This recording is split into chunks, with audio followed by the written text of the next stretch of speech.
Okay, yes, I know it's been quite a while since my last post. But you all voted, and it's finally time to make the last member of my mini Arcane series. As you may have gathered from the title, we're making MEL.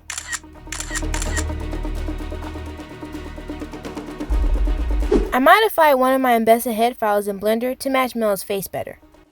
Then I go ahead and sculpt her armor pieces.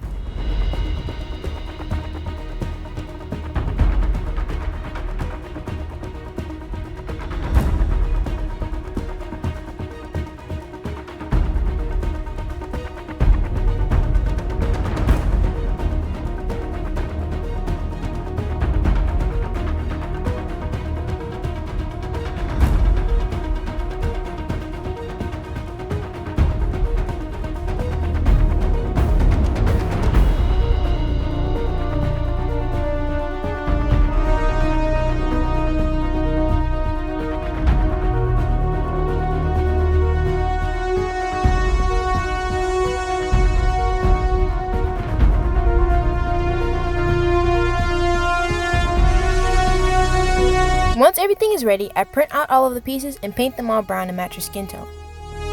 I actually chose to print the head and the armor on a resin printer instead of my filament printer. Yes, you heard me right, a resin printer. It's a long story and it plays a part into the reason it's been a while since my last post, but I'll explain all of that in a future video. For now, let's just move on to the face. If you've been around for a couple videos, you may know that I've been recently trying to up my game when it comes to my face ups. For MEL's face though, I'm going to be going a little bit simpler, trying to lean into that painterly Arcane style again. Even though I'm using paint for most of the highlights, I'm using a bit of chalk pastel to add more dimension and darkness to her cheeks and around her eyes. Mbessa wears a mask, which is why I opted to paint on her lashes instead of giving her 3D ones. Even though MEL doesn't wear a mask, I still wanted her to be in the same universe, so I gave her subtle painted lashes too.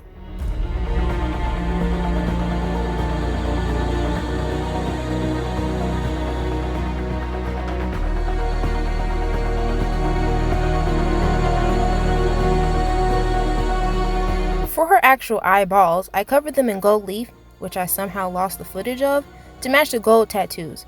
Plus it'll look super cool when the light reflects off of them.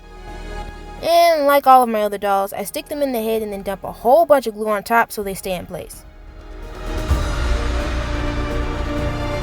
The next day, when the glue is completely solid, I add the hook that will hold the head to the rest of the body. I just cut a paper clip and bend it to the shape that I want.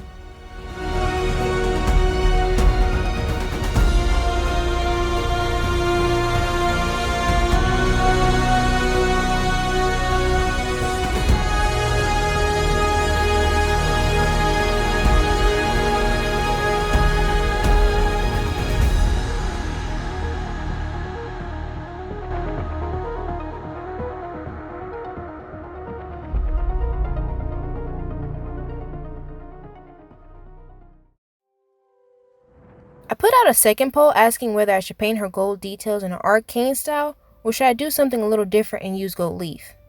You all said I should go for the gold leaf, which I agreed with. But because of that decision, I had to rethink the textures of the rest of the doll. I could no longer paint the armor in the same way I did for Mbessa, because it would look weird in contrast to the shine of the gold leaf. You know, actual reflection versus painted on reflection. It would kind of look fake, like extra fake. So I painted the armor and the shoes, which is technically I guess armor in this case, with the lighter and darker metallic silver paint. At first I was a bit worried that the paint would look too fake or too glittery, but it actually came out really nice.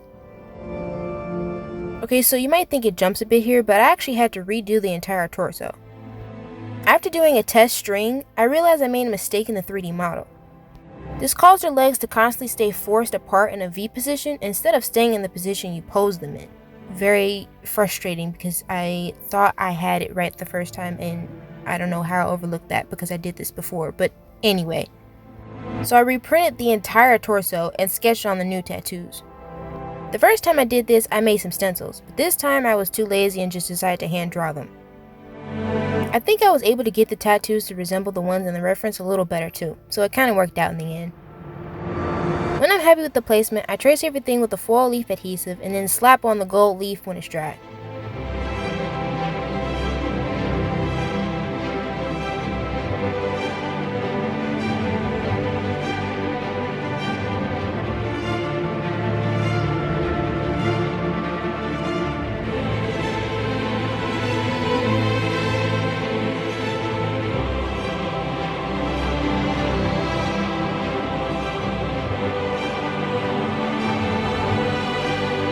I also do the same thing for the face.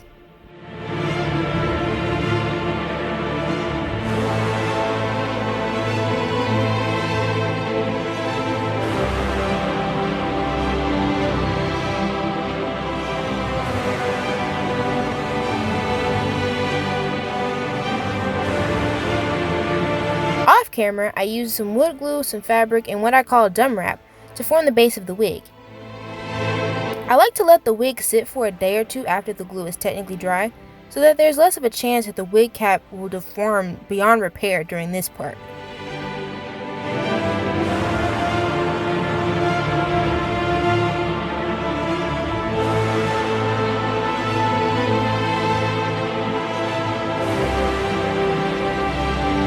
I use a white permanent marker to mark out her hairline as evenly as I can.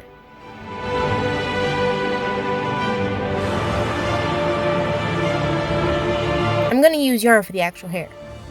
Now I must say and warn you that this is the only part of the doll that will majorly differ from the original mage design, but hear me out.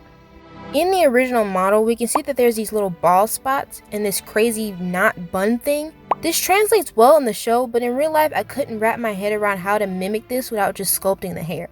I'm not really a big fan of my dolls not having hair you can touch or play with, so sculpting the hair was a definite no. So after a while of trying to figure it out and to protect my sanity, I decided to just give her locks similar to Mbessa's.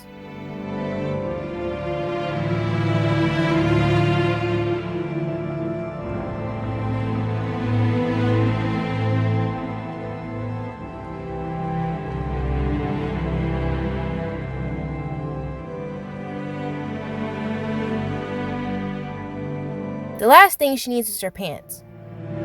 My schedule got a bit crazy around this point, so it took me way longer to get these done than I would have liked. I didn't get too much footage, but to explain what I did, here's a little animation. I also decided to ignore the cutout she had on the side of her pants. I know, not 100% accurate. As you might have been able to tell, I was running out of patience because this doll had already taken so much time, like 3 months. But after the pants are done, a few more final touches and she's finally done.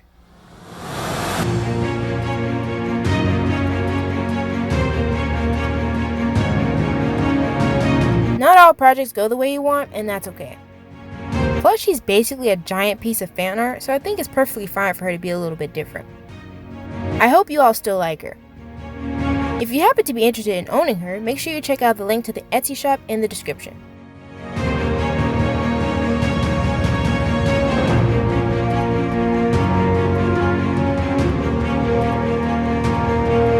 Like always, thanks for watching, stay sweet, and I'll see you next time.